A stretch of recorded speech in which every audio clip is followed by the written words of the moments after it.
நம்முடைய வாழ்வில் மிகுந்த படிப்பினைக்குரிய நிறைய முன்மாதிரி சம்பவங்களை உள்ளடக்கி வாழ்ந்த பெரும்பாலான நபித்தோழர்களுடைய கவனத்தை ஈர்த்த ரசூலுல்லாஹி ஸல்லல்லாஹு அலைஹி வஸல்லம் இவருக்காக வேண்டி விசேஷமான பிரார்த்தனைகளை செய்து அந்த பிரார்த்தனைகளும் இந்த உலகத்திலேயே அங்கீகரிக்கப்பட்ட பல்வேறு சம்பவங்கள் என்று வரலாற்றுக்கு பெரிய ஒரு சொந்தக்காரரான சஅத் இப்னு அபி வக்காஸ் ரலியல்லாஹு அன்ஹு அவருடைய வாழ்க்கை வரலாற்றை இன்றைய தினம் நாம் பார்க்கவிருக்கிறோம். சஅத் இப்னு அபி வக்காஸ் அவர்களுக்கு ஒரு குறிப்பு பெயர் உண்டு. ஹதீசுகளிலே நீங்கள் பார்க்கலாம், அபு இஸ்ஹாக் என்று சொல்லப்படும். அவருடைய தாய் ஹம்னா பின்த் சுபியான், அவருடைய தாயினுடைய பெயர். இதில் ஒரு விசேஷம் என்னவென்றால், பனு சஹரா என்கிற குலத்தை சார்ந்த இந்த சஅத் இப்னு அபி வக்காஸ் ரசூலுல்லாஹி ஸல்லல்லாஹு அலைஹி வஸல்லம் உடைய தாய் ஆமினாவினுடைய குலத்தை சார்ந்த காரணத்தினால் தாய் வழி சகோதரர் ரசூலுல்லாஹி ஸல்லல்லாஹு அலைஹி வஸல்லம் அவர்களுக்கு தந்தையினுடைய பெயர் மாலிக் என்று வரலாறுகளிலே பார்க்க முடிகிறது. இந்த உத்தம தோழர் 270 ஹதீசுகளை இந்த மனித சமுதாயத்திற்கு அல்லாஹ்வுடைய ரசூலிடமிருந்து கேட்டு அறிவித்துள்ளார். 38 நபிமொழிகள் புகாரி முழுக்க முழுக்க தமிழிலே வெளிவந்து விட்டது, முஸ்லிமும் வெளிவந்து விட்டது. இந்த புகாரி முஸ்லிமில் மட்டும் 38 நபிமொழிகள் இந்த சஅத் இப்னு அபி வக்காஸ் அவர்களின் மூலமாக அறிவிக்கப்பட்ட நபிமொழிகளை நீங்கள் பார்க்கலாம். நபிகள் நாயகம் ஸல்லல்லாஹு அலைஹி வஸல்லம் சொர்க்கவாசி என்று வாயார மனமாற அல்லாஹ்வுடைய அனுமதியை கொண்டு நற்செய்தி சொல்லப்பட்ட நபித்தோழர்கள் என்று கொஞ்சம் பேர்கள் உண்டு. அந்த வரிசையிலும் இடம்பெறுகிற ஒரு தோழர் தான் சஅத் இப்னு அபி வக்காஸ். பூமியில் சொர்க்கவாசியாக நடமாடிய ஒரு தோழர், பூமியில் சொர்க்கவாசியாக நடமாடிய ஒரு தோழர் தான் சஅத் இப்னு அபி வக்காஸ் ரலியல்லாஹு அன்ஹு.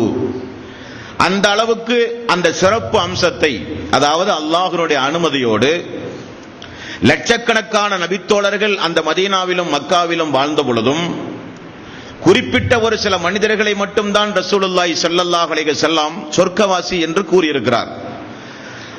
அந்த குறிப்பிட்ட மனிதர்களில் இவர் இடம்பெறுகிற அளவுக்கு இவருடைய ஈமான், இவருடைய தக்வா, இவருக்கு அல்லாஹ் வழங்கிய அந்த ஹிதாயத், இவர் அந்த மார்க்கத்தை பின்பற்றி வாழ்ந்த நெறிமுறைகள், அல்லாஹுவை இவர் எந்த அளவுக்கு நேசித்தார் என்பதற்குண்டான நல்ல நல்ல பண்புகள் எல்லாம் இருக்க போய்தான் ரசூலுல்லாஹி ஸல்லல்லாஹு அலைஹி வஸல்லம் சொர்க்கவாசி என்று அல்லாஹ்வுடைய அனுமதியோடு ஒரு நற்செய்தி பாராட்டி இருக்கிறார் இந்த நபித்தோழருக்கு. இந்த தோழர் ஆரம்ப காலகட்டத்திலேயே இஸ்லாத்தை தழுவிய ஒரு நபித்தோழர். இவர் சொல்லுகிறார், 17 வயது எனக்கு இருக்கும். நம்முடைய வழக்கத்தில் சொல்வதாக இருந்தால் ஒரு +2 படிக்கிற ஒரு மாணவர் 17 வயதில் மக்காவில் வைத்து ரசூலுல்லாஹி ஸல்லல்லாஹு அலைஹி வஸல்லம் அவருடைய பிரச்சாரத்தால் ஈர்க்கப்பட்டு நான் இஸ்லாத்தை ஆரம்ப காலகட்டத்திலேயே என்னை நான் இணைத்துக் கொண்டேன். அவரே சொல்லுகிறார், நான் இஸ்லாத்தில் இணையும் பொழுது சுதந்திரமான 3வது மனிதர் நான் மட்டும்தான். நான் இஸ்லாத்தில் இணைகிற ஒரு சபையில் அன்றைக்கு நான் என்னுடைய கண்முன்னே பார்த்ததெல்லாம் அபூபக்கர் சித்திக் ரலியல்லாஹு அன்ஹு, ரசூலுல்லாஹி ஸல்லல்லாஹு அலைஹி வஸல்லம் வளர்ப்பு மகன் ஸைத் ரலியல்லாஹு அன்ஹு, அதற்கு அடுத்தபடியாக நான் தான் இருந்தேன் என்று அவர் சொல்லுகிறார். காரணம், பிலால் அம்மாரை போல இஸ்லாத்தில் இணைந்த மக்கள் எல்லாம் ரகசியமாக இருந்து கொண்டிருந்த காலம். மொத்தம் எத்தனை பேர் என்று இவருக்கு தெரியாது. அவருடைய பார்வையில் நான் இஸ்லாத்தை தழுவ செல்லும் பொழுது அங்கே அலி அவர்கள் இருந்தார், ஸைத் அவர்கள் இருந்தார், அபூபக்கர் அவர்கள் இருந்தார், நானும் இருந்தேன். இப்படி ஆரம்ப காலகட்டத்திலேயே இஸ்லாத்தை அவர் தழுவியதாக அவர் சொல்லுகிற நபிமொழி புகாரியில் 3776, 3726, 27 போன்ற நபிமொழிகளிலே நீங்கள் பார்க்கலாம். இந்த தோழருடைய மற்றொரு சிறப்பை பாருங்கள் தோழர்களே. நீங்கள் அடிக்கடி பயான்களிலே கேள்விப்பட்டதுண்டு, உஹது மலை என்று சொல்லப்படுகிற மதீனாவிலே ஒரு பிரம்மாண்டமான ஒரு மலை உண்டு. ரசூலுல்லாஹி ஸல்லல்லாஹு அலைஹி வஸல்லம் 3-4 விஷயங்களுக்கு அதை உதாரணமாக சொல்லியிருக்கிறார். அந்த உஹது மலையின் மீது ஒரு நாள் சஹாபாக்களோடு அல்லாஹ்வுடைய ரசூல் இருக்கும் பொழுது அந்த உஹது மலை அசைந்ததாகவும், ரசூலுல்லாஹி ஸல்லல்லாஹு அலைஹி வஸல்லம், உஹதே, உன் மீது ஒரு நபியும் ஷஹீதுகளும் ஒரு உண்மை பேசுகிற ஒரு சித்திக்கும் இருக்கிறார் என்று சொன்னவுடன் எப்படி உஹது மலை அசைந்தது நின்றதோ அதே போல மக்காவிலும் ஒரு சம்பவம் அரங்கேறி இருக்கிறது. மக்காவிலே ஹிரா மலை, ரசூலுல்லாஹி ஸல்லல்லாஹு அலைஹி வஸல்லம் அவர்களுக்கு எந்த மலையிலிருந்து வஹி வந்ததோ அந்த மலையின் மீது ஒரு நாள் அல்லாஹ்வுடைய ரசூலும் அபூபக்கர் சித்திக் ரலியல்லாஹு அன்ஹு அவர்களும் தல்ஹா அவர்களும் ஜுபைர் ரலியல்லாஹு அன்ஹு அவர்களும் நானும் அமர்ந்து கொண்டிருந்தேன். சஅத் இப்னு அபி வக்காஸ் சொல்றார், நானும் அமர்ந்து கொண்டிருந்தேன். அப்பொழுது அந்த ஹிரா மலை மெல்ல லேசாக அசைய ஆரம்பித்தது. ரசூலுல்லாஹி ஸல்லல்லாஹு அலைஹி வஸல்லம் அவர்கள் சொன்னார்கள், ஹிராவே, உன் மீது அமர்ந்து கொண்டிருப்பவர்கள் யார் தெரியுமா? ஒரு நபியும் ஒரு சித்திக்கும் ஒரு ஷஹீதுகளும் அமர்ந்து கொண்டிருக்கிறார்கள் என்று ரசூலுல்லாஹி ஸல்லல்லாஹு அலைஹி வஸல்லம் அவர்கள் சொன்ன அந்த நற்செய்திக்குரிய அந்த சம்பவத்திலும் இந்த சஅத் இப்னு அபி வக்காஸ் இடம்பெற்றிருக்கிறார் என்கிற செய்தியை முஸ்லிமில் 4796வது நபிமொழியாக நீங்கள் பார்க்கலாம் தோழர்களே. இப்படி ஆரம்ப காலகட்டத்தில் இஸ்லாத்தில் இணைந்த உடனேயே ரசூலுல்லாஹி ஸல்லல்லாஹு அலைஹி வஸல்லம் இடத்திலே இஸ்லாமிய மார்க்க வளர்ச்சிக்காக வேண்டிய அல்லும் பகலும் பாடுபட்டு எதிர்ப்புகளை சமாளித்து அல்லாஹ்வுடைய நேசத்திற்கு உரியவராக உடனடியாகவே அவர் மாறினார் என்றால் என்ன காரணம் என்றால் அவருடைய வரலாறு நீண்ட வரலாறு. நபிகள் நாயகம் ஸல்லல்லாஹு அலைஹி வஸல்லம் அவர்கள் ஒரு நாள் அவையிலே அமர்ந்து கொண்டிருக்கிறார். அப்பொழுது பாருங்கள், இணை வைக்கக்கூடிய பெரிய கோத்திரத்தை சார்ந்த ஒரு 4 பேர் வருகிறார்கள், கொஞ்சம் பேர் வருகிறார்கள். வந்து ரசூலுல்லாஹி ஸல்லல்லாஹு அலைஹி வஸல்லம் இடத்திலே சிறிய ஒரு சமரசம். என்ன சமரசம்? பிலால், அம்மார், மிக்தாத், இந்த சஅத் இப்னு அபி வக்காஸ் போன்ற பரம ஏழைகள் எல்லாம் நாங்கள் வருகிற சபையில் இருத்தல் கூடாது. நன்றாக கவனிக்க வேண்டும். அவர்கள் இருக்கட்டும், நாங்கள் வந்து அமரும் பொழுது அவர்கள் இருக்கக்கூடாது. காரணம், எங்களுக்கு நிகராக அவர்கள் வந்துவிடக் கூடாது. எங்களை பற்றி உள்ள ஒரு பயம் அவருடைய உள்ளத்தில் இருந்து கொண்டே இருக்க வேண்டும் என்கிற ஒரு சமரசம். அவர்கள் இஸ்லாத்திற்கு வந்த பிறகு உள்ளத்தில் இருக்கிற அந்த அகம்பாவம், பெருமை, ஆணவம், தற்பெருமை அனைத்தையும் ஒழித்து கட்டி விடுவோம், அவர்கள் முதலில் இஸ்லாத்திற்கு வரட்டும் என்று மெல்ல ரசூலுல்லாஹி ஸல்லல்லாஹு அலைஹி வஸல்லம் நினைத்ததும் உண்டு. அந்த நேரத்தில் அல்லாஹ் விடுவானா? அல்லாஹு தஆலா முன்னதாகவே சொல்லிவிட்டான், மனிதர்களில் சிறந்தவர்கள் யார் என்றால் அல்லாஹுவை அஞ்சுகின்ற மக்கள் தான் மனிதர்களிலே சிறந்தவர்கள். அல்லாஹ் என்ன செய்கிறான்? 6வது அத்தியாயத்தின் 52வது வசனத்தை அல்லாஹு தஆலா அருளுகிறான். உடனடியாக சஅத் அவர்கள் இருக்கிற சபை பேச்சுவார்த்தை என்ன நடக்கிறது? சஅத் அவர்களைப் போல சின்ன சின்ன அந்த நபித்தோழர்கள் எல்லாம், பரம ஏழைக்குரிய நபித்தோழர்கள் எல்லாம் அங்கே அமரக்கூடாது என்கிற பேச்சுவார்த்தை. அல்லாஹு தஆலா உடனே ஆயத்தை இறக்குகிறான். வலா ததுருதில் லதீன யதுஊன ரப்பஹும் பில் அதாத்தி வல் அஜியி யுரீதுன வஜ்ஹஹு. காலையிலும் மாலையிலும் அல்லாஹுவை வணங்கி வழிபட்டுக் கொண்டிருந்த மக்களை நபியே நீங்கள் விரட்டி விடாதீர்கள். உடனே அல்லாஹு தஆலா ஆயத்தை இறக்குகிறான். எந்த காரணத்தை கொண்டும் அல்லாஹுவை அதிகம் அஞ்சி வாழ்ந்து இபாதத்து செய்கிற மக்களை எந்த காரணத்தை கொண்டும், யாருக்காக வேண்டியும் எதற்காக வேண்டியும் நீங்கள் ஒதுக்கி வைத்து விடாதீர்கள், விரட்டி விடாதீர்கள். தொடர்ந்து அல்லாஹ் என்ன முடிக்கிறான் தெரியுமா? ஃபதகூனா மினல் ஸாலிமீன். அப்படி நீங்கள் செய்தால் அநியாயக்காரர்களில் ஒருவராக நீங்கள் மாறிவிடுவீர்கள். எவ்வளவு பெரிய எச்சரிக்கை! யாருக்காக? பிலால் அவர்களுக்காக, சுஹைப் அவர்களுக்காக, மிக்தாத் அவர்களுக்காக, இந்த சஅத் பின் அபி வக்காஸ் அவர்களுக்காக. காரணம், ரசூலுல்லாஹி ஸல்லல்லாஹு அலைஹி வஸல்லம் அவர்களை எப்பொழுதும் சுற்றி வாழ்ந்து கொண்டே இருப்பார்கள். மார்க்கத்திற்கு பாதுகாப்பு, தூதருக்கு பாதுகாப்பு.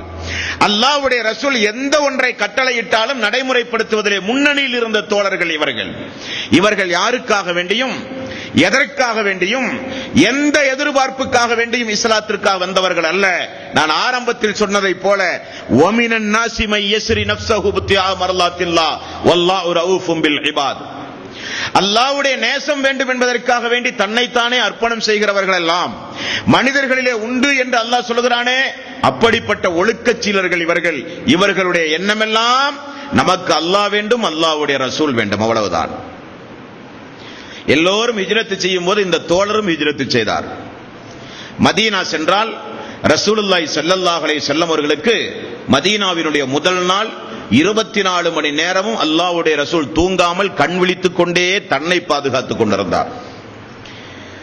பிறகு ஆயிஷா ரலியல்லாஹு அன்ஹா அவர்கள் சொல்லுகிறார், அல்லாஹ்வுடைய ரசூல் ஒரு நாள் முழுக்க முழுக்க கண் விழித்து இருந்த காரணத்தினால் இப்படி ஒரு நாள் புலம்ப ஆரம்பித்தார் ரசூலுல்லாஹி ஸல்லல்லாஹு அலைஹி வஸல்லம். யா அல்லாஹ், என்னுடைய தோழர்களில் நேர்மையான, புத்தி கூர்மையான, சிறந்த ஒரு மனிதரை எனக்கு நீ தரமாட்டாயா என்று ரசூலுல்லாஹி ஸல்லல்லாஹு அலைஹி வஸல்லம் அல்லாஹ்விடத்திலே பிரார்த்தனை செய்து கொண்டிருக்கும் போது வீட்டுக்குள் பார்த்தால் ஒரு ஆயுதத்தை எடுத்து அங்குமிங்குமாக வைக்கிற ஒரு சிறிய ஒரு சப்தம். ரசூலுல்லாஹி ஸல்லல்லாஹு அலைஹி வஸல்லம் யாரது என்று கேட்டார்கள். சஅத் இப்னு அபி வக்காஸ் அவர்கள் சொன்னார்கள், யா ரசூலல்லாஹ், நான் தான் உங்களை பாதுகாக்க வந்திருக்கிறேன். ரசூலுல்லாஹி ஸல்லல்லாஹு அலைஹி வஸல்லம் எண்ணத்தின் பிரதிபலிப்பாக இருந்திருக்கிறார். பார்த்தீர்களா, அல்லாஹ்வுடைய ரசூல் என்ன வேண்டுகிறாரோ அந்த வார்த்தை கூட முடியவில்லை, ஒரு ஈட்டியை எடுத்து அம்பை எடுத்து ஆயுதத்தினுடைய சப்தம் வீட்டுக்குள் கேட்கிறது. ரசூலுல்லாஹி ஸல்லல்லாஹு அலைஹி வஸல்லம் கூப்பிட்டு வராத தோழர், அவரே வந்த தோழர். அல்லாஹ்வுடைய ரசூல் மதீனாவுக்கு வந்திருக்கிறார், அவருக்கு பாதுகாப்பு அளிப்பது நம்முடைய கடமை. அவர் ஆன்மீக தலைவர் மட்டுமல்ல, அரசியல் தலைவர் மட்டுமல்ல, அவர் அல்லாஹ்வுடைய ஒரு ரசூல், அவரை பாதுகாப்பது நம்முடைய கடமை என்கிற உணர்வோடு இரவு பகலாக கண் விழித்து நின்ற ஒரு தோழர் தான் சஅத் இப்னு அபி வக்காஸ் ரலியல்லாஹு அன்ஹு. எதுவரை அப்படி கண் விழித்து நின்றார்? அல்லாஹ் தஆலா ஒரு ஆயத்தை இறக்கினான். 5வது அத்தியாயத்தின் 67வது வசனம். அந்த வசனத்தை அல்லாஹ் தஆலா அருளுகிற வரை சஅத் ரலியல்லாஹு அன்ஹு அவர்கள் அல்லாஹ்வுடைய ரசூலுக்கு பாதுகாவலராக இருந்தார். அல்லாஹ் என்ன சொல்கிறான்? வல்லாஹு யஅஸிமுக மினன் நாஸ். 5வது அத்தியாயத்தின் 67வது வசனம். மனிதர்களுடைய தீங்குகளிலே இருந்து அல்லாஹ் உம்மை காப்பாற்றி விட்டான்.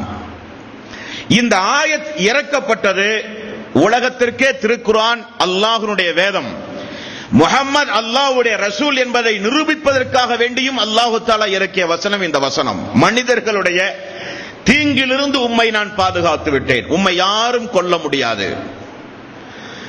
அல்லாஹ்வுடைய ரசூல் இந்த ஆயத்தை பகிரங்கமாகத்தானே ஓதினார். குறைஷிகளுக்கு எட்டியிருக்கும், அல்லாஹ்வுடைய ரசூலுடைய காலத்தில் வாழ்ந்த எத்தனையோ எதிரிகளுக்கு எட்டியிருக்கும். எல்லோரும் படை திரண்டு வந்து ரசூலுல்லாஹி ஸல்லல்லாஹு அலைஹி வஸல்லம் அவர்களை கொண்டிருந்தால் அந்த வசனம் பொய்யாக இருக்குமா இல்லையா? ஆனால் யாராலும் கொல்ல முடியவில்லை. உஹது போர், ஒரு சில போர்களிலே இருந்து திரும்ப வரும் பொழுது விஷம் கலந்த ஆட்டை விருந்தாக கொடுத்து ரசூலுல்லாஹி ஸல்லல்லாஹு அலைஹி வஸல்லம் அவர்களுக்கு நோவினை, இப்படி சிறு சிறு மனிதன் என்கிற அடிப்படையில் நோவினை புரிய முடியுமே தவிர அவரை யாராலும் கொல்ல முடியாது என்கிற ஆயத் இறக்கப்பட்டவுடன் ரசூலுல்லாஹி ஸல்லல்லாஹு அலைஹி வஸல்லம் சஅத் பின் அபி வக்காஸ் போன்ற நபித்தோழர்களை பார்த்து, நீங்கள் சென்று விடுங்கள், என்னை அல்லாஹ் பாதுகாத்து விட்டான் என்றார்கள். இந்த அளவுக்கு நபிகள் நாயகம் ஸல்லல்லாஹு அலைஹி வஸல்லம் அவர்களின் மீது அதிகம் பாசம் வைத்து வாழ்ந்து கொண்டிருந்த அந்த தோழருடைய வாழ்வில் நடந்த ஒரு பிரம்மாண்டமான ஒரு சம்பவத்தை நீங்கள் கூர்ந்து கவனிக்க வேண்டும். நிறைய படிப்பினைக்குரிய சம்பவம் அந்த சம்பவம். அன்பானவர்களே, தௌஹீதை ஏற்றுக்கொண்ட, இஸ்லாத்தை பின்பற்றுகின்ற அல்லது ஹராம் ஹலாலுகளை பேணி நடக்கக்கூடிய, பித்அத்தான காரியங்களை ஒதுங்கி வாழுகின்ற, அனாச்சாரங்கள் மூட பழக்க வழக்கங்களை தன்னுடைய வாழ்வில் ஒட்டுமொத்தமாக அழித்தொழித்து வாழுகின்ற எல்லோருக்கும் இந்த பிரச்சனைகள் வரலாம். ஆகவே கூர்ந்து கவனிக்க வேண்டும். என்ன காரணம் என்றால், இந்த உலகத்தில் பாசத்திற்கு அடிமையாகாத மனிதர்களே கிடையாது. பாசம் என்பது அவ்வளவு பெரிய ஒரு ஆயுதம். தாய் அழுது விட்டால், மனைவி அழுது விட்டால், பிள்ளைகள் அழுது விட்டால், பெற்றோர்கள் அழுது விட்டால் நம்மால் தாங்க முடியாது. இந்த தாங்க முடியாது என்கிற அந்த ஒரு எல்லை உண்டுமே, அந்த பாசம், அன்பு, நேசம், இதற்கு அடிமையாகாத மனிதர்களே கிடையாது. அந்த வாய்ப்பை சஅத் இப்னு அபி வக்காஸினுடைய தாய் பெற்றுவிட்டாள். இந்த குடும்பம் எப்படிப்பட்ட குடும்பம் என்றால், அந்த மதீனாவிலும் மக்காவிலும் எல்லோரும் பேசுவார்களாம். இப்படிப்பட்ட ஒரு தாய் மகன் உறவை நாங்கள் பார்த்ததே இல்லை என்று சொல்வார்கள். தாயினுடைய வார்த்தையை மீறாத மகன், மகனை பொத்தி பொத்தி வளர்த்த தாய், இப்படிப்பட்ட ஒரு குடும்பத்தை எல்லோரும் புகழ்ந்து பேசிக் கொண்டிருந்த நேரத்தில் தான் அவர் இஸ்லாத்தை தழுவுகிறார். தாய் சொல்லுகிறார், மகனே இது நியாயமா?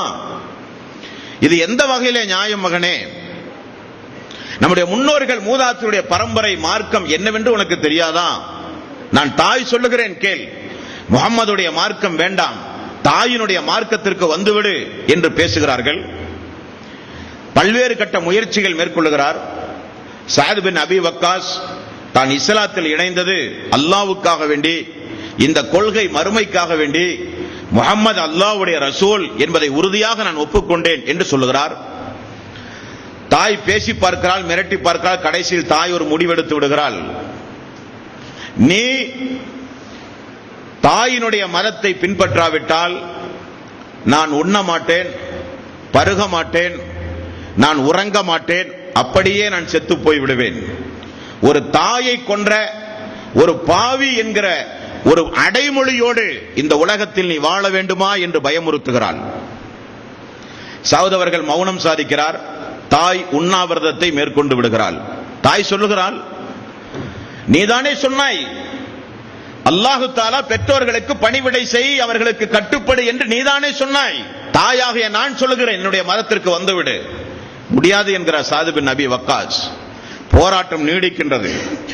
தாய் உண்ணாமல் பருகாமல் இருப்பது சஅத் பின் அபி வக்காஸுக்கு மிகுந்த ஒரு மன வருத்தம். அடிக்கடி வீட்டுக்கு போகிறார்.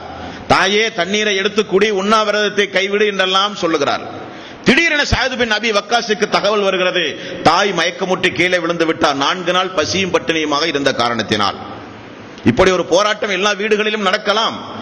தௌஹீதிலே இருந்த மக்களை விடுவிக்க, இணை வைத்தலின் பக்கம் மக்களை அழைக்க, வரதட்சணை வாங்க சொல்லி மக்களை தூண்ட பெற்றோர்கள் நிறைய போராட்டங்கள் உலகத்திலே நடத்தலாம். 3 நாள் பொறுத்து தாய் மயக்கமுற்று விழுந்து விடுகிறாள். ஓடி வருகிறார் சஅத் பின் அபி வக்காஸ். என்னானது? அருகிலே தன்னுடைய தம்பி உம்மாரா என்று சொல்லப்படுகிற தம்பி உடனே தண்ணீரை எடுத்து தாயினுடைய முகத்திலே தொளித்து கொஞ்சம் குடிப்பதற்கு தண்ணீர் கொடுத்தவுடன் கொஞ்சம் ஆசுவாசமானது. கண் விழித்த தாய் மீண்டும் மகனை பார்த்து பேசுகிறாள், நான் இப்படியே இருந்து செத்து போய் விடுவேன் மகனே, என்னை பற்றி உமக்கு தெரியாது, என்னுடைய மதத்திற்கு நீ வந்துவிடு என்று மீண்டும் போராட்டத்தை துவங்குகிறாள். அது மட்டுமல்ல, சஅத் பின் அபி வக்காஸுக்கு எதிராக பிரார்த்தனைகளையும் செய்து விடுகிறார், சபித்தும் விடுகிறார். மனம் நொந்து போய் அல்லாஹ்வுடைய ரசூலுடைய சபைக்கு போகும்போதுதான் அல்லாஹ் விடுவானா? சொர்க்கத்து வாசி என்று தன்னுடைய தூதரின் மூலம் பாராட்டி சீராட்டி சொல்லப்பட்ட அந்த தோழரை அல்லாஹ் விடுவானா? உடனே அல்லாஹு தஆலா 31வது அத்தியாயத்தின் 14வது வசனம் 15வது வசனம் உடனே அல்லாஹு தஆலா சஅத் பின் அபி வக்காஸ் அவர்களுக்கு இறக்கி அருளி, பெற்றோர்களிடத்திலே பிள்ளைகள் எந்த அளவுக்கு நடக்க வேண்டும், எப்படியெல்லாம் நடக்க வேண்டும் என்கிற சட்ட விதிமுறையை உலகத்து மக்களுக்கும் சேர்த்து அல்லாஹு தஆலா சொன்னான். 31வது அத்தியாயத்தின் 14-15வது வசனத்தில் அல்லாஹ் சொல்கிறான், வவஸைனல் இன்சான பிவாலிதைஹி ஹமலத்துஹு உம்முஹு வஹனன் அலா வஹனின். உங்களுடைய பெற்றோர்களுக்கு நீங்கள் பணிவிடை செய்யுங்கள். காரணம், சிரமத்திற்கு மேல் சிரமப்பட்டு அவர்கள் உங்களை பெற்றெடுத்த பெற்றோர்கள், தாய்மார்கள். எந்த வகையிலும் மனசு நோகுமாறு நீங்கள் நடந்துவிடக் கூடாது. உலகத்தில் அவர்களுக்கு நீங்கள் பணிவிடை செய்யுங்கள், அவர்களை நீங்கள் பராமரியுங்கள். காரணம், ரசூலுல்லாஹி ஸல்லல்லாஹு அலைஹி வஸல்லம் அவர்கள் சொன்னதுண்டு, தாயின் காலடியில் தான் உங்களுக்கு சொர்க்கம் உண்டு என்றார்கள். ஒரு நாள் ரசூலுல்லாஹி ஸல்லல்லாஹு அலைஹி வஸல்லம், அவன் நாசமா போகட்டும், நாசமா போகட்டும், கிடைக்கிற வாய்ப்பை எல்லாம் இழந்து போனானே, அவனைப் போல ஒரு நாசகாரன் வேறு யாருமே கிடையாது என்று ரசூலுல்லாஹி ஸல்லல்லாஹு அலைஹி வஸல்லம் மிம்பர் படியின் மீது நின்று கொண்டு 3 முறை திரும்ப திரும்ப சொன்னார்கள். சஹாபாக்கள் கேட்டார்கள், யா ரசூலல்லாஹ், யார் இந்த அளவுக்கு நீங்கள் வேதனைப்பட்டு சொல்லுகிற அந்த வாய்ப்பை கிடைத்தும் கை சேதப்பட்ட அந்த நஷ்டவாளி யார் யா ரசூலல்லாஹ்? ரசூலுல்லாஹி ஸல்லல்லாஹு அலைஹி வஸல்லம் அவர்கள் சொன்னார்கள், முதிய வயதுடைய பெற்றோர்களை அவன் பெற்றிருந்தும் அவர்களுக்கு செய்ய வேண்டிய பணிவிடையின் மூலம் சொர்க்கம் செல்லுகிற வாய்ப்பை இழந்தானே, அப்படிப்பட்டவன் நாசமா போகட்டும் என்றார். ரமலானுடைய மாதம் வந்த பிறகும் அந்த மாதத்தை கண்ணிய கொடுத்து அந்த மாதத்தில் செய்ய வேண்டிய வணக்க வழிபாடை நிறைவேற்றாமல் அந்த மாதத்தை வீணடித்தானே, அவனை விட ஒரு துர்பாக்கியசாலி வேறு யார் இருக்க முடியும் என்று ரசூலுல்லாஹி ஸல்லல்லாஹு அலைஹி வஸல்லம் அவர்கள் சொன்னார்கள். அதைத்தான் அல்லாஹ் சொல்கிறான், பெற்றோர்களுக்கு பணிவிடை செய்யுங்கள். காரணம், சிரமத்திற்கு மேல் சிரமப்பட்டு, கஷ்டத்திற்கு மேல் கஷ்டப்பட்டு அவர்கள் உங்களை பெற்று வளர்த்தி ஆளாக்கிய தாய் என்று அல்லாஹ் ஆரம்பத்திலே ஆரம்பிக்கிறான். தொடர்ந்து அல்லாஹ் சொல்கிறான், வைன் ஜாஹதாக்க, ஆனால் நீங்கள் தெரிந்து கொள்ளுங்கள், அலா அன் துஸ்ரிக பிமா லைஸ லக பிஹி இல்முன், அல்லாஹ்வுக்கு இணை வைக்க தூண்டினால் அவர்களுக்கு நீங்கள் கட்டுப்படாதீர்கள். அவர்களுக்கு உலக விஷயத்தில் நல்ல நீங்கள் கட்டுப்படுங்கள். காரணம், அவர்களுக்கு பணிவிடை செய்வதன் மூலம் நீங்கள் சொர்க்கமே செல்லலாம். எனக்கு இணை வைக்க தூண்டினால், ஹராமான காரியங்களை செய்ய உங்களை வற்புறுத்தினால், நரகம் என்று தெளிவாக்கப்பட்ட நரகத்தினுடைய அடித்தளம் என்று சொல்லப்பட்ட நரகத்துடைய காரியங்களை செய்ய தூண்டினால், பெரும்பாவங்களை செய்ய தூண்டினால் அவர்களுக்கு நீங்கள் கட்டுப்படாதீர்கள் என்று ஆயத்து இறங்கியது. நேராக வீட்டுக்கு சென்றார் சாத் பின் அபி வக்காஸ். மகன் மனம் திருந்திதான் வருகிறான் என்று நினைத்தாள் தாய். ஆனால் தாய் நினைத்தது தவறு. சாத் பின் அபி வக்காஸ் அவர்கள் போய் சொன்னார்கள், தாயே, அல்லாஹு தஆலா உமக்கு 1000 உயிரை தந்து 1000 உயிரையும் இதே போல நீ வீணடித்து நீ மரணித்தாலும் என்னை நீ மாற்ற முடியாது. நான் அல்லாஹுவை நேசிக்கிறேன், நான் அல்லாஹ்வுடைய மார்க்கத்தை நேசிக்கிறேன், நான் அல்லாஹ்வுடைய ரசூலை உம்மை காட்டிலும் நேசிக்கிறேன் என்றார். சூரத்து தௌபா 9வது அத்தியாயத்தின் 24வது வசனத்தில் அல்லாஹ் சொல்கிறான், அவனை எப்படி நேசிக்க வேண்டும், தூதரை எப்படி நேசிக்க வேண்டும். குல் இன்கான ஆபாவுக்கும் வ அபுனாவுக்கும் வ இஹ்வானுக்கும் வ அஸ்வாஜுக்கும் வ அஸீரத்துக்கும் வ அம்பாலுக் தரஃப்துமூஹா வ திஜாரத்துன் தஹஸவுன கஸாதஹா வ மசாகினு தர்லவுனஹா அஹப்ப இலைக்கும் மினல்லாஹி வ ரசூலிஹி வ ஜிஹாதின் ஃபீ சபீலிஹி ஃபதரப்பஸூ ஹத்தா யஅதி அல்லாஹு பிஅம்ர் வல்லாஹு லா யஹ்தில் கௌமல் ஃபாசிகின். நீங்கள் உங்களுடைய தாயை காட்டிலும், உங்களுடைய தந்தையை காட்டிலும், உங்களுடைய பிள்ளைகளை காட்டிலும், உங்களுடைய சகோதரர்களை காட்டிலும், உங்களுடைய செல்வங்களை காட்டிலும், நீங்கள் நேசிக்கும் வீட்டை காட்டிலும், பயந்து பயந்து செய்கிற வியாபாரத்தை காட்டிலும், அல்லாஹ்வையும் அல்லாஹ்வுடைய ரசூலையும் அவனுடைய பாதையில் போர் புரிவதையும் நீங்கள் நேசிக்காவிட்டால் அல்லாஹ்வுடைய வேதனையை எதிர்பாருங்கள். குல் இன் குன்தும் துஹிப்பூனல்லாஹ் ஃபத்தபிஊனி யுஹிப்புக்குமுல்லாஹ். அல்லாஹ்வுடைய நேசம் உங்களுக்கு வேண்டுமானால் தூதரை பின்பற்றுங்கள் என்று அல்லாஹ் சொல்லி இருக்கும் பொழுது தாயினுடைய பாசத்திற்கு கட்டுப்படுவார்களா தோழர்கள்? உலகத்தில் இருக்கிற பயமுறுத்தல், அச்சுறுத்தல், வலனபுலு வன்னக்கும் பிஸைஇம் மினல் ஹௌஃபி வல் ஜூஇ வ நக்ஸிம் மினல் அம்வாலி வல் அன்ஃபுஸி வஸ் ஸமராத் வ பஷ்ஷிரிஸ் ஸாபிரின். அச்சத்தால், பசியால், உயிர் இழப்பால், விளைச்சலை நாசப்படுத்தி வியாபாரத்தை நஷ்டம் உண்டாக்கி எல்லாம் சோதிப்பேன். இறை விசுவாசிகள் ஆடாமல் அசையாமல் நெஞ்சுறுதியோடு நிற்பார்கள். நானே அல்லாஹ்வுக்கு செல்லும் பொழுது எனக்கு ஏற்பட்ட இந்த கஷ்டம் துன்பம் எல்லாம் பெரிதல்ல என்று சொல்லுவார்களே, அதில் வார்த்தெடுக்கப்பட்டவர்கள் அந்த சஹாபாக்கள். ஆகவேதான் சொன்னார்கள், 1000 உயிர் உனக்கு இருந்தும் 1000 உயிரையும் உண்ணாவிரத போராட்டம் அறிவித்து நீ மரணித்தாலும் சரி, இந்த மார்க்கத்தை என்னால் விட்டு வர முடியாது என்று சொன்னவுடன் மகனுடைய அந்த உறுதிப்பாட்டை பார்த்து தாய் தன்னுடைய நிலையை மாற்றிக்கொண்டாள் என்று அந்த வரலாறுகள் முடிகிறது. அன்பானவர்களே, இப்படியெல்லாம் ரசூலுல்லாஹி ஸல்லல்லாஹு அலைஹி வஸல்லம் அவர்களால் வார்த்தெடுக்கப்பட்ட இந்த சாத் பின் அபி வக்காஸ் மதீனாவில் இருக்கும் பொழுது பத்ரு போருடைய அந்த கட்டம் வருகிறது. பத்ரு போருக்கு என்ன செய்கிறார்? தன்னுடைய தம்பி உமைர் என்று சொல்லப்படுகிற சிறிய ஒரு பாலகனை அழைத்து வருகிறார் பத்ரு போருக்கு. நமது தம்பிக்கும் அந்த அந்தஸ்து கிடைக்கட்டுமே. பத்ரு போருடைய சிறப்பு என்ன? ரசூலுல்லாஹி ஸல்லல்லாஹு அலைஹி வஸல்லம் அவர்கள் சொன்னார்கள், அந்த போரில் கலந்து கொண்ட மக்களுக்கு அல்லாஹ்வுடைய பொது மன்னிப்பு. அவர்கள் மரணிக்கின்ற வரை என்ன பாவம் செய்தாலும் அது எழுதப்படவே செய்யப்படாது. அவர்களுக்கு அட்வான்ஸ் மன்னிப்பு. அவருடைய முற்சென்ற பாவங்கள் மன்னிப்பு அல்ல. பத்ரு போரில் பங்கெடுத்து காலை பொழுது அடைந்தால் அவர்களுக்கு எவ்வளவு வயதுண்டுமோ அந்த வயது வரை அவர்கள் என்ன தவறை செய்தாலும் மலக்குமார்களுக்கு அல்லாஹ் போட்ட கட்டளை, பாவங்கள் எழுதப்படக்கூடாது, பாவ மன்னிப்பு.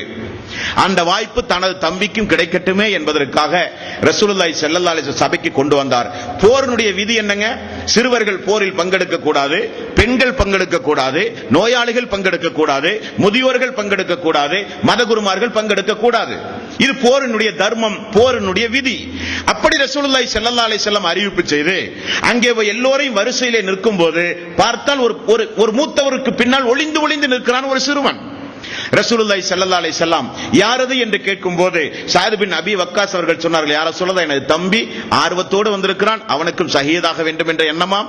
ரசூலுல்லாஹி ஸல்லல்லாஹு அலைஹி வஸல்லம் முடியாது, இது போர் தர்மத்திற்கு மாற்றமானது என்று சொன்னவுடன் அந்த சிறு பையன் உமைர் உடனே ரசூலுல்லாஹி ஸல்லல்லாஹு அலைஹி வஸல்லம் அவர்களை பிடித்து விடாப்பிடியாக அழுது மன்றாடி ஓரியாடி அனுமதி வாங்கிவிட்டார்.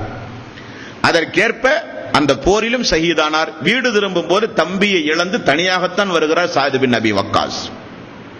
எடுத்த உடனே தியாகம்.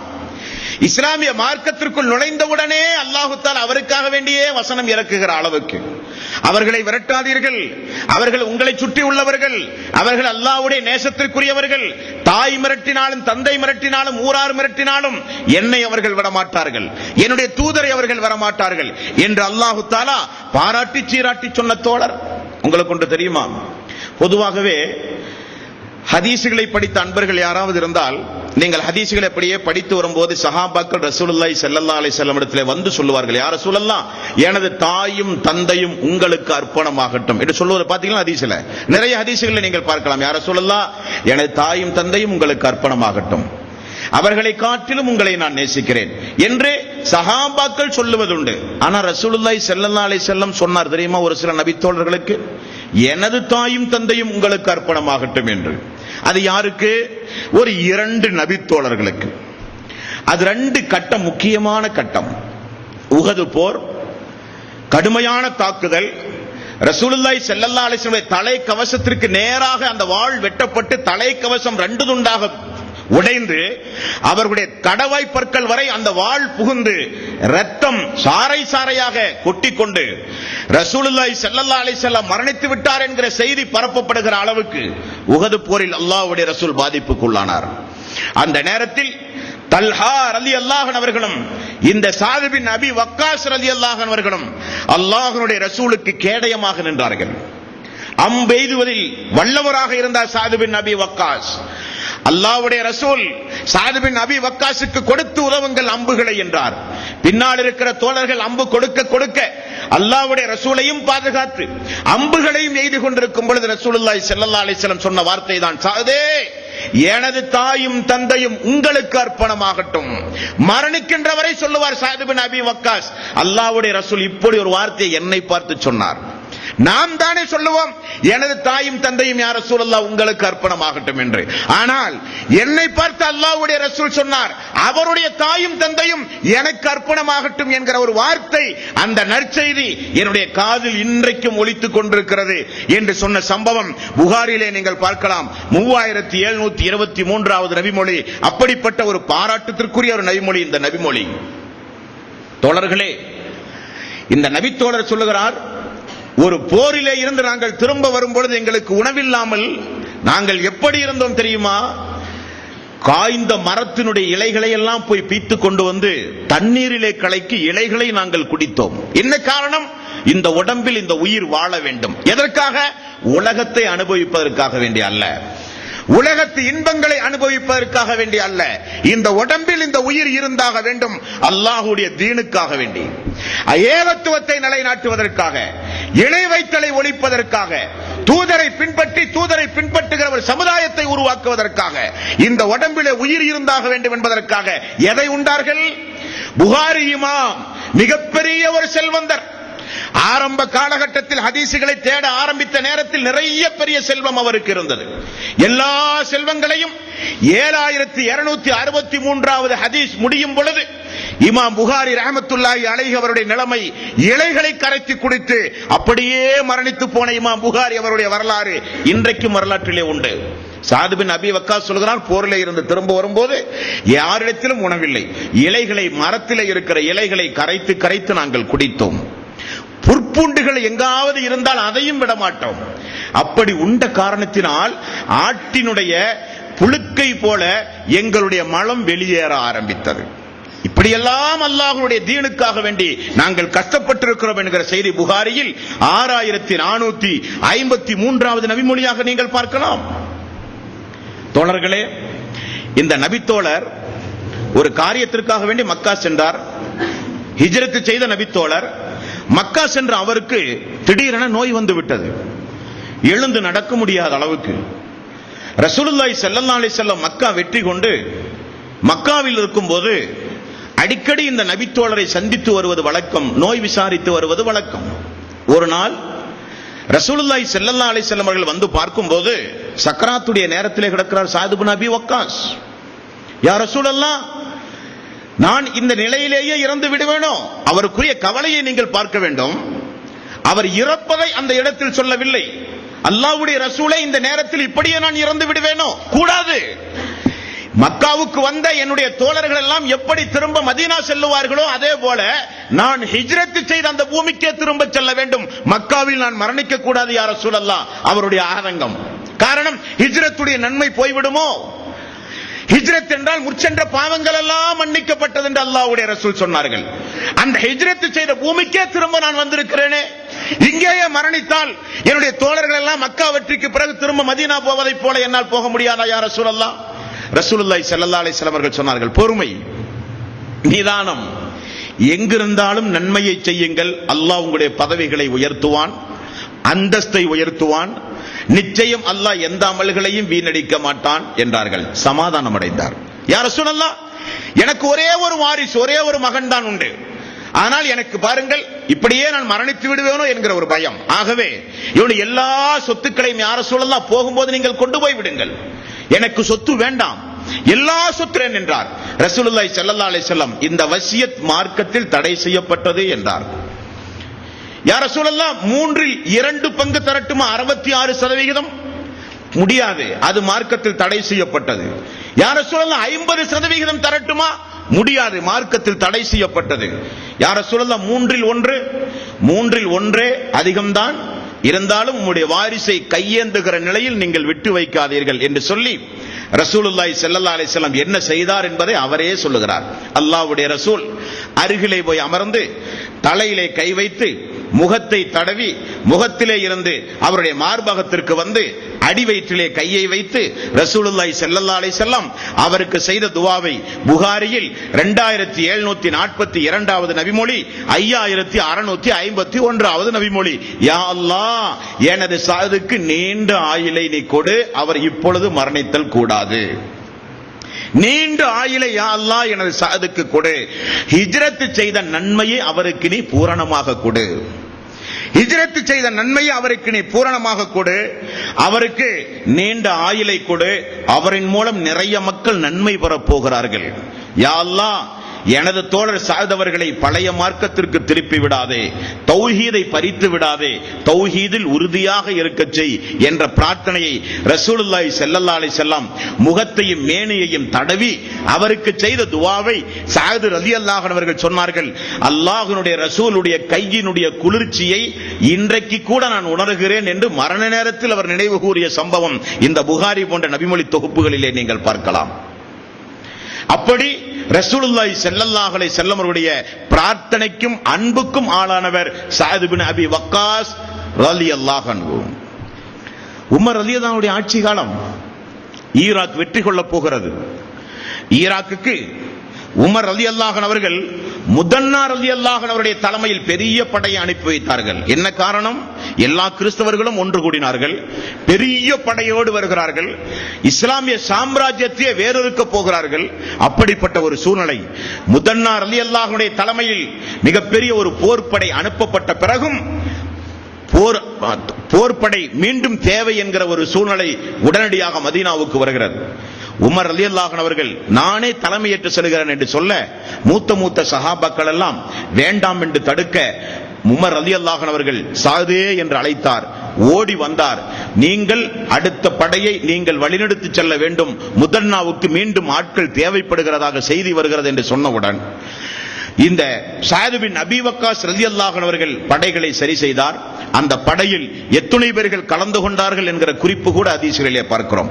அந்த படையில் பத்ர் போரில் பங்கெடுத்த 99 சஹாபாக்கள், அல்லாஹ்வுக்காக வேண்டி மரத்தடியில் பையத்து செய்த 310 சஹாபாக்கள், எல்லோரும் பாவங்கள் மன்னிக்கப்பட்ட சஹாபாக்கள், மக்கா வெற்றியில் பங்கெடுத்த 300 சஹாபாக்கள், இளைஞர்கள் 700 பேர், மொத்தம் 1410 பேர் கொண்ட ஒரு தலைமையோடு இந்த சஅத் பின் அபி வக்காஸ் அவர்கள் ரோமாபுரி மன்னர்களை எதிர்த்து, கிறிஸ்தவர்களை எதிர்த்து மிகப்பெரிய போருக்கு தயாராகும் போது உமர் ரலியல்லாஹு அன்ஹு அவர்கள் சஅத் பின் அபி வக்காஸுடைய படையை பார்த்து ஆற்றிய ஒரு உரை உண்டு. சாதே, நீங்கள் தெரிந்து கொள்ளுங்கள், அல்லாஹ்வுடைய ரசூலுடைய குடும்பம் என்கிற காரணத்தினால் நீங்கள் உங்களை மறந்து விடாதீர்கள்.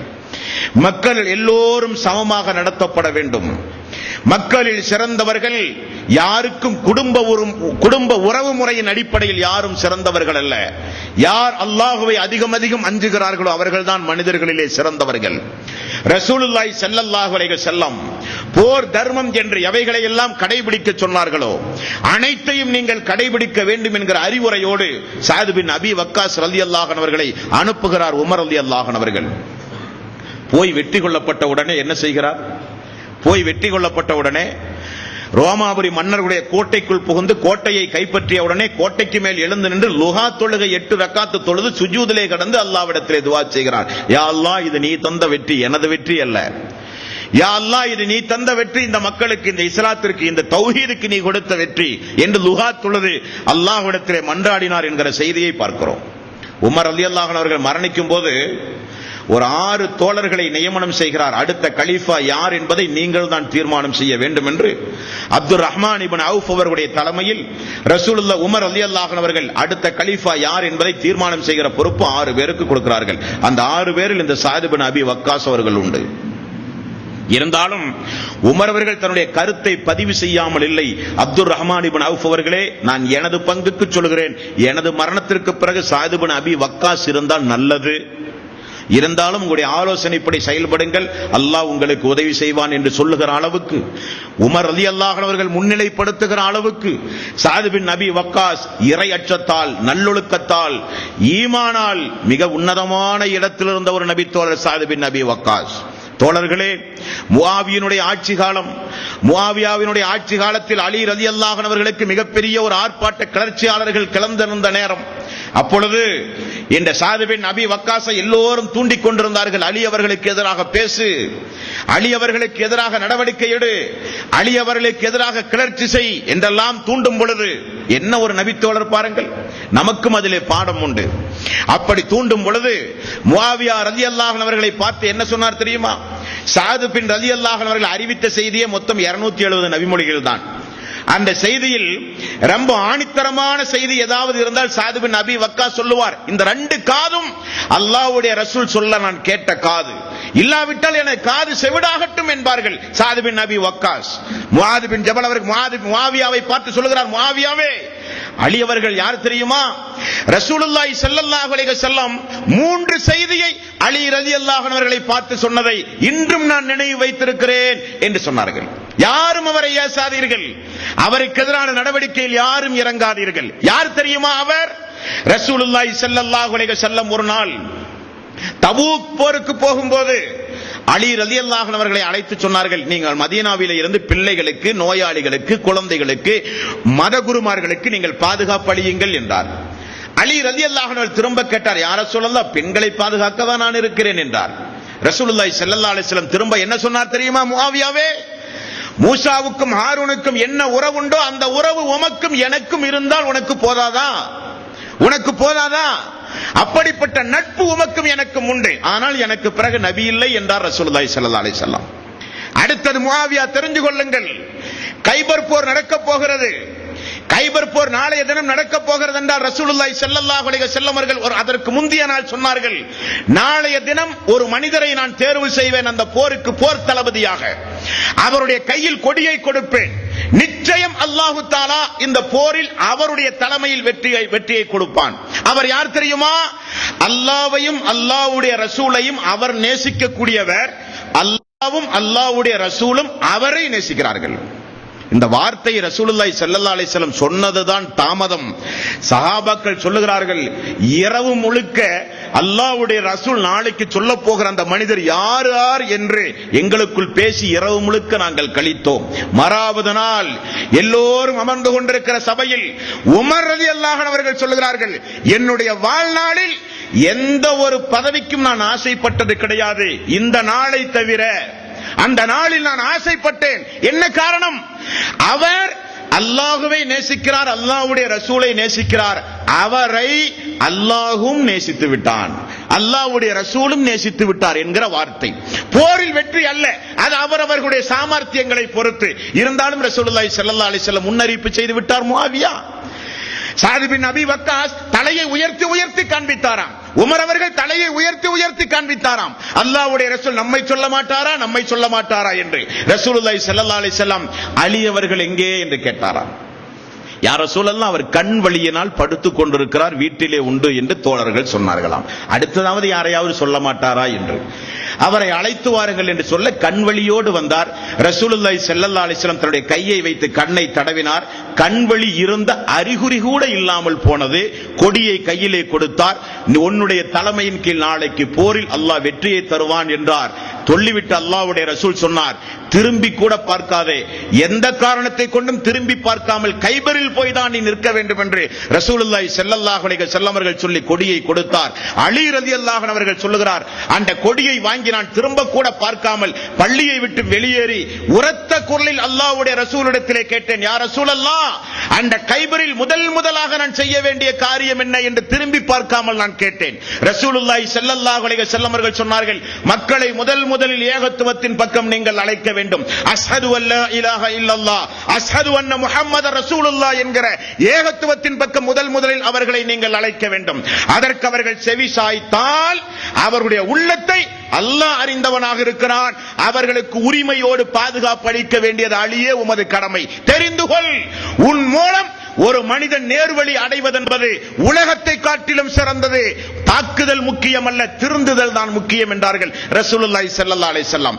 அப்படி அல்லாஹ்வுடைய ரசூல் இரண்டாவது கட்டமாக அலி அவர்களை உயர்த்தி சொன்னது. முஆவியாவே உங்களுக்கு தெரியுமா, அல்லாஹ்வும் அவரை நேசித்திருக்கிறான், அல்லாஹ்வுடைய ரசூலும் நேசித்திருக்கிறார். மூன்றாவது, யூதர்களுக்கு எதிராக யூதர்கள் குறும்புத்தனம், யூதர்கள் எப்பொழுது பார்த்தாலும் விதண்டாவாதம், யூதர்கள் எப்பொழுது பார்த்தாலும் வேத வசனங்களோடு விளையாடுவது. இப்படியே மெல்ல மெல்ல நாட்கள் செல்ல செல்ல அல்லாஹ் தஆலா 3வது அத்தியாயத்தின் 61வது வசனத்தை ஒரு நாள் இறக்கினான். என்ன சொல்லுகிறான் அல்லாஹ்?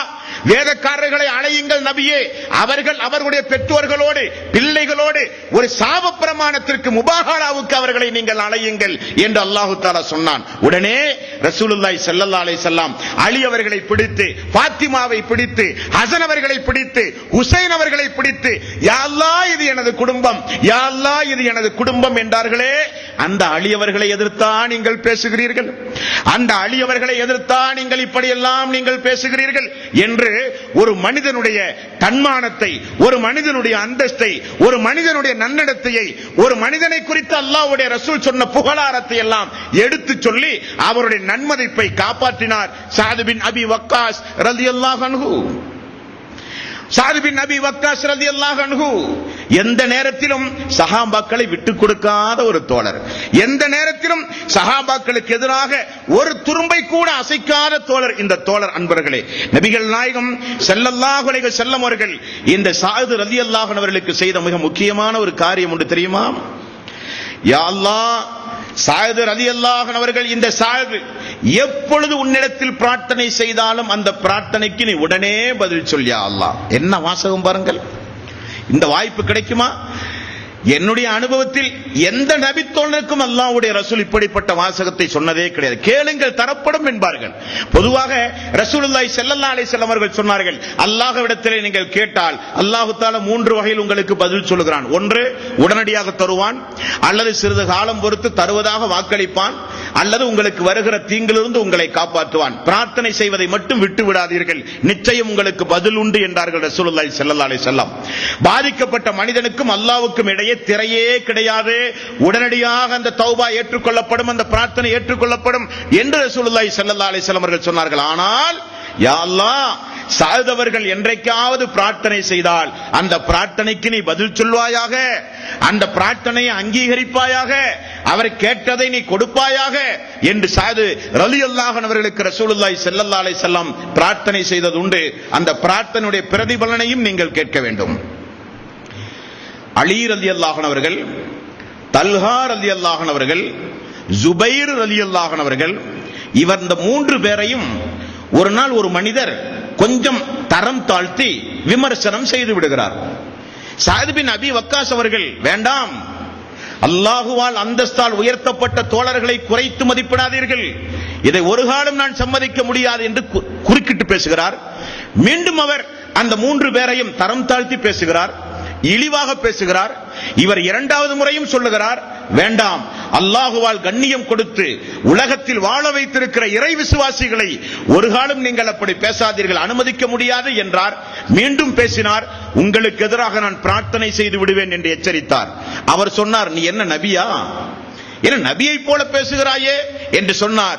சாத் பின் அபி வக்காஸ் சொல்லுகிறார், பள்ளிக்குள் வந்தேன், ஒது செய்தேன், 2 ரக்காத்து தொழுதேன், யா அல்லாஹ் என்று எனது 2 கரத்தையும் உயர்த்தி துஆ செய்தேன். அல்லாஹுவே, உன்னால் கண்ணியப்படுத்திய ஒரு மனிதர் கேவலப்படுத்தப்படுகிறாரே, இது உன்னுடைய அதிருப்திக்கு உரியதாக இருந்தால் நீ உடனடியாக இது குறித்து ஒரு சாட்சி அவனுக்கு நீ இறக்கி வை, அது எல்லா மக்களுக்கும் ஒரு பாடமாக அமைய வேண்டும் என்று பிரார்த்தனை செய்தார். அந்த ஹதீஸிலே பார்க்கிறோம், சிறிது நேரத்தில் ஒரு ஒட்டகம் எங்கிருந்து வந்தது என்று தெரியவில்லை, கூட்டத்திற்குள் புகுந்து அந்த மனிதனை மட்டும் தேடி கண்டுபிடித்து சாகும் வரை அவனை மிதித்தே கொன்றது என்று ஹதீஸுகளிலே பார்க்கிறோம். என்றால் சாத் பின் அபி வக்காஸுடைய அந்த துஆவினுடைய வெகுமதி நீங்கள் மறந்துவிடக் கூடாது.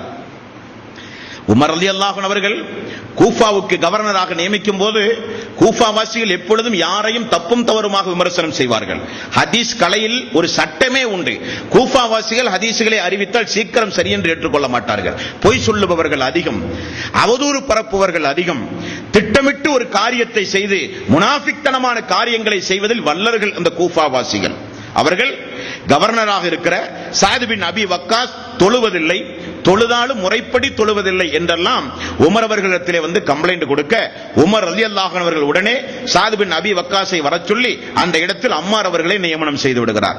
சாத் பின் அபி வக்காஸை அழைத்து கேட்கும் போது அவர் சொல்லுகிறார், முந்திய 2 ரக்காத்தில் நான் நீட்டமாக சூறாக்களை ஓதி தொழ வைப்பேன், கடைசி 2 ரக்காத்து தொழுகையில் கொஞ்சம் சுருக்கி தொழ வைப்பேன். இப்படித்தானே அல்லாஹ்வுடைய ரசூல் தொழுதிருக்கிறார், நான் அப்படித்தானே தொழ வைக்க முடியும், அல்லாஹ்வுடைய ரசூலுக்கு மாற்றமாக நான் ஒரு காரியம் நான் செய்ததில்லை என்று சொல்ல, உமர் அவர்களும் உங்களுடைய நேர்மை எனக்கு தெரியும், அது அப்படித்தான் இருக்கும் என்பதை நான் உணர்வேன், விசாரிப்பது எனது கடமை என்பதற்காக வேண்டி விசாரித்தேன், மீண்டும் நீங்கள் கூஃபாவுக்கு செல்லுங்கள் என்று சொல்ல 2 தோழர்களோடு வழி அனுப்பி வைக்கிறார் உமர் ரலியல்லாஹு அன்ஹு.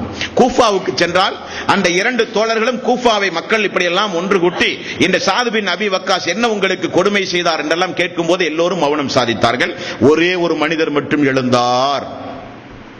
புகாரியில் முதல் பாகத்தில் இந்த நபிமொழியை பார்க்கலாம். ஒரே ஒரு மனிதர் மட்டும் எழுந்தார்.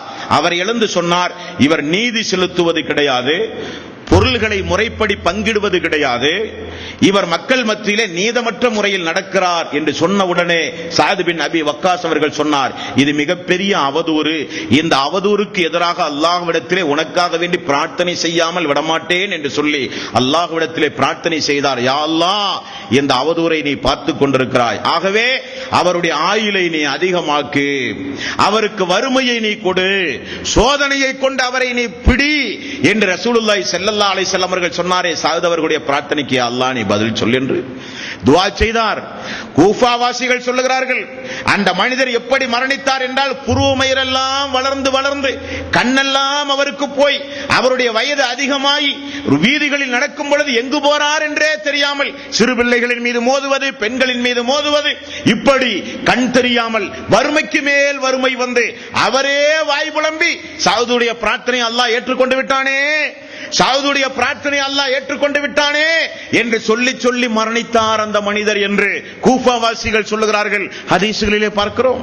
அப்படிப்பட்ட ஒரு தோழர் மரண நேரம், சக்கராத்துடைய நேரம், தனது மகனை அழைத்து சொன்னார், மகனே, நான் பாதுகாத்து வைத்திருந்த அந்த கம்பளி எங்கே என்று கேட்டார். சக்கராத்துடைய நேரத்தில் மகன் ஓடி போய் எடுத்து வந்தார்.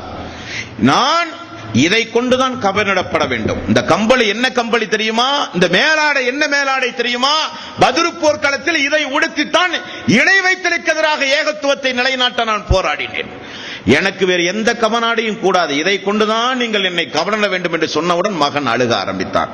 என்ன தந்தை சொல்லுகிறீர்கள்?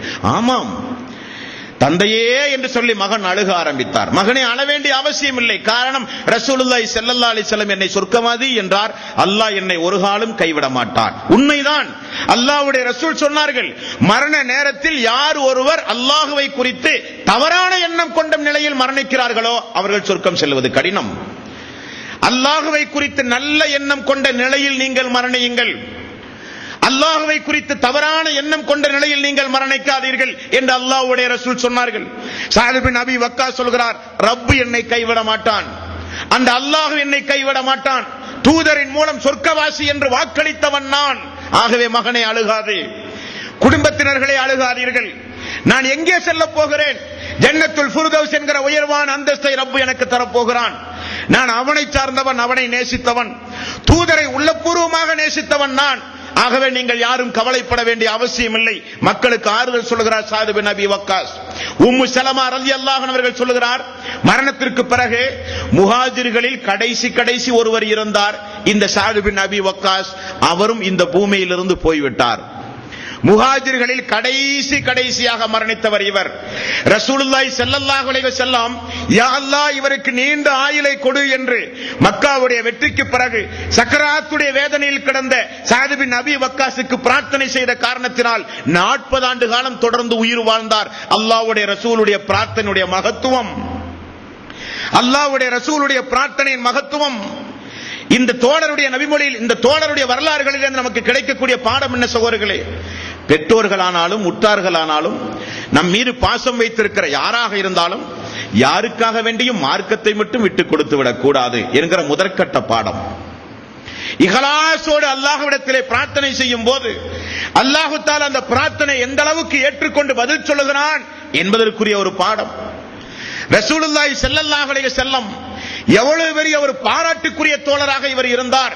எனது தாயும் தந்தையும் உங்களுக்கு அர்ப்பணமாகட்டும் என்றார். கடைசி வரை திரும்ப சொல்லுவார். யாரை பார்த்தாலும் அல்லாஹ்வுடைய ரசூல் என்னை பார்த்து சொன்னார், அவருடைய தாயும் தந்தையும் உங்களுக்கு அர்ப்பணமாகட்டும் என்று என்னை பார்த்து வாழ்த்து சொன்னவர் அல்லாஹ்வுடைய ரசூல் என்று திரும்ப சொல்லுவார் அவர். ஆகவே இந்த உலகத்தில் பாருங்கள், இஸ்லாத்தை ஏற்றுக்கொண்டு அல்லாஹ்வுடைய ரசூலோடு தியாகங்கள் பல புரிந்து இந்த உலகத்திலேயே சொர்க்கவாசி என்கிற பாராட்டுக்குரியவர்களாக நடந்தார்கள். சொர்க்கவாசியை நம்ம எங்க போய் பார்க்க முடியும்? சொர்க்கவாசியை மறுமை நாள்ல தீர்ப்பு சொன்னதுக்கு அப்புறம் சொர்க்கத்துல தான் போய் பார்க்க முடியும் யாரெல்லாம் சொர்க்கவாசி என்று. ஆனால் அல்லாஹ் தஆலா அந்த மக்களுக்கு கொடுத்த வாய்ப்பை பார்த்தீர்களா? சொர்க்கவாசிகளோடு பேசுவார்கள், சொர்க்கவாசிகளோடு உறங்குவார்கள், சொர்க்கவாசிகளோடு வியாபாரம் செய்வார்கள், சொர்க்கவாசிகளோடு உண்ணுவார்கள், சொர்க்கவாசிகளோடு அவையிலே அமருவார்கள். அவர்களுக்கு கிடைத்த பாக்கியம். அவர் சொர்க்கவாசி, இவர் சொர்க்கவாசி, அவர் சொர்க்கவாசி, இவர் சொர்க்கவாசி. அல்லாஹ்வுடைய ரசூலுடைய நாவிலே இருந்து நற்செய்தி பெற்ற, நற்செய்திக்கு உரிய உன்னதமான தோழர்கள் இந்த தோழர்கள். அன்பிற்கு உரியவர்களே, சஹாபாக்களுடைய வாழ்க்கை வரலாற்றை புனிதமிக்க இந்த ரமலானுடைய மாதத்தில் ஏன் தேர்வு செய்யப்பட்டு உங்களுக்கு இந்த உரை ஆற்றப்படுகிறது என்றால், படிப்பினை பெற வேண்டும். நம்முடைய வாழ்வில் ஒரு திருப்புமுனை ஏற்பட வேண்டும். கடந்த காலங்களில் எப்படியெல்லாம் நடந்தோமோ அதுபோல நம்முடைய வாழ்வை நாம் அமைக்க கூடாது. பெரும்பாவம் என்று அல்லாஹ்வுடைய ரசூலும் அல்லாஹ்வும் பட்டியல் போட்ட பாவங்களை ஏறெடுத்து கூட பார்த்து விடக்கூடாது. நன்மையான காரியங்களை வாய்ப்பு கிடைக்கும் பொழுதெல்லாம் செய்ய வேண்டும். சொர்க்கவாசி என்று அல்லாஹ் தஆலா தூதர் உயிரோடு இருக்கும் போது அறிவித்தானே தவிர அந்த சொர்க்கத்தை அல்லாஹ் இழுத்து பூட்ட ஒன்றுமல்ல. சொர்க்கம் நமக்காக வேண்டி, சொர்க்கம் சைத்தானுக்குரியதல்ல, சொர்க்கம் வானவர்களுக்குரியதல்ல, சொர்க்கம் நமக்குரியது. நல்ல அமல்களை செய்தால், அல்லாஹுவை நேசித்தால், சூரத்து தௌபாவில் அல்லாஹ் சொன்னானே, குல் இன்கான ஆபாவுக்கும் வ அப்னாவுக்கும் வ இஹ்வானுக்கும் வ அஸ்வாஜுக்கும் வ அஸீரத்துக்கும் வ அம்வாலுக் தரஃப்துமூஹா வ திஜாரத்துன் தஹஸவுன கஸாதஹா வ மசாகினு தர்லவுனஹா அஹப்ப இலைக்கும் மினல்லாஹி வ ரசூலிஹி வ ஜிஹாதுன் ஃபீ ஸபீலிஹி ஃபதரப்பஸூ ஹத்தா யஅதி அல்லாஹு பி அம்ர் வல்லாஹு லா யஹ்தில் கௌமல் ஃபாசிகீன். தாய், தந்தை, மனைவி, மக்கள், வியாபாரம், வீடு, சொத்து, சுகம் அனைத்தையும் காட்டிலும் அல்லாஹுவையும் அல்லாஹ்வுடைய ரசூலையும் நேசியுங்கள். நேசிக்காவிட்டால் அல்லாஹ்வுடைய வேதனை எதிர்பாருங்கள் என்று அல்லாஹ் சொல்லுகிறானே, அந்த வேதனைக்கு உரியவர்களாக இல்லாமல் நேசத்திற்கு உரியவர்களாக அல்லாஹ் தஆலா நம் அனைவர்களையும் ஆக்கி